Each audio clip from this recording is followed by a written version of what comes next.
내가 우리 주 예수 그리스도의 이름으로 너희를 권하노니 모두가 같은 말을 하고 너희 가운데 분쟁이 없이 같은 마음과 같은 뜻으로 온전히 합하라. 고린도전서 1장 10절. 500년을 내려오던 조선 왕조가 패망한 원인은 여러 가지로 분석해 볼 수 있습니다. 그중 중요한 몇 가지를 분석해 봅시다. 조선 왕조가 멸망한 첫째 원인은 사색당쟁입니다. 사색은 노론, 소론, 남인, 북인, 네 당파를 말합니다. 선조 8년에 시작되어 조선 왕조의 남은 기간 동안 계속되어 당쟁에 휩싸여 싸우다가 결국 조선을 망하게 만들었습니다. 임진왜란이 일어나기 전에 선조는 일본의 통신사 황윤길과 김성희를 보내 일본의 상황을 살피고 오라고 명했는데 이들이 돌아와서 서인 황윤길은 일본이 침략할 것이 자명하다고 보고했으나 동인인 김성일은 서인에 동의할 수 없어 전혀 그럴 기미가 없다고 상반된 보고를 했습니다. 김성일의 보고를 믿고 무방비 상태로 있다가 결국 7년에 걸친 데 재난의 고통을 겪었습니다. 국가의 안위보다 자기파의 이익을 위해 상대방의 의견을 무조건 반대하다. 임진왜란과 병자호란 같은 미증류의 고난을 겪은 것입니다. 결국 조선은 사색당쟁으로 멸망한 것입니다. 다음으로는 사화입니다.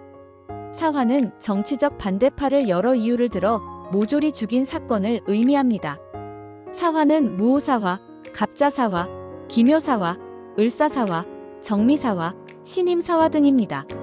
상대편의 주요 인물을 반역으로 몰아 모조리 죽이는 사화는 조선 왕조를 무너뜨리는 결과를 가져왔습니다. 상생의 정신이 없었던 것입니다. 다음은 매관매직 즉 벼슬을 돈 주고 사고 파는 행위입니다. 많은 돈을 주고 관직을 산 자들은 백성들의 재물을 불법으로 빼앗았습니다.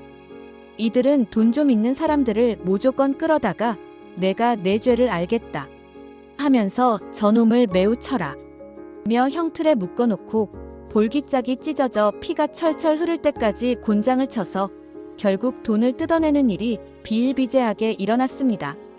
흉년이 들거나 돌림병이 돌아 많은 백성이 굶어 죽고 병들어 죽어도 백성들을 볼보지 않고 자기 집안이나 자기 당파에 유리한 일만 저질렀으니 나라 꼴이 말이 아니었지요. 홍길동, 장길산, 임꺽정, 일지매 같은 의적이 일어나 양반 부자집의 곳간을 털어 빈민들에게 나누어주는 일이 일어난 것도 이런 이유 때문이었습니다.